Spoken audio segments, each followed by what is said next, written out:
As Pakistan continues to suffer high inflation and heavy taxes, Pakistan's Finance Minister Mohammad Aurangzeb has warned that the country will continue to seek IMF bailouts if it fails to bring the tax revenue up. A report.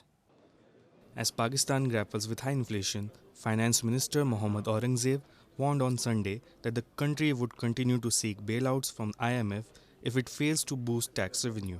Speaking to a UK-based media outlet, the Financial Times, Aurangzeb said he was relatively confident in reaching a staff-level agreement with the global lender for an estimate loan of 6 to 8 billion US dollars.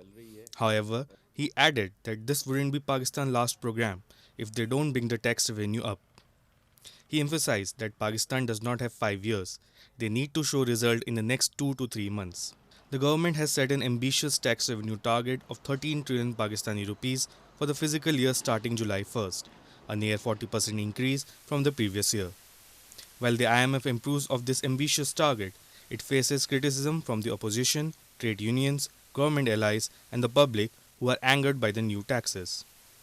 Residents lamenting the annual budget have said Pakistan used to suffer from external terrorism, but now they face tax terror from their own government.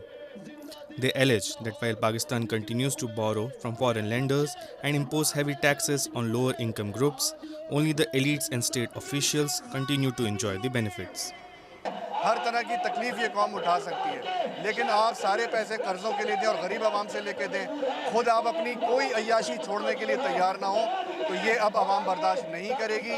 बिजली के bill, gas के bill और taxes की भरमार आम बंदा पिस के रह गया। लोगों के अंदर सकत नहीं है इस बोझ को मज़ीद उठा सके, जबकि जो हमारे हुक्मरान हैं वो ये बात समझ रहे हैं कि शायद कर्ज लेके और दुनिया के इन अदारों से सूद पे कर्ज लेके मुल्क चला लेंगे। मैं ये समझता हूँ कि पाकिस्तान के अवाम अब इस अय्याशी को जो हमारे हुक्मरान कर रहे हैं, हमारा माफिया कर रहा है, शराफिया कर रहा है, इसको कबूल करने के लिए तैयार नहीं है।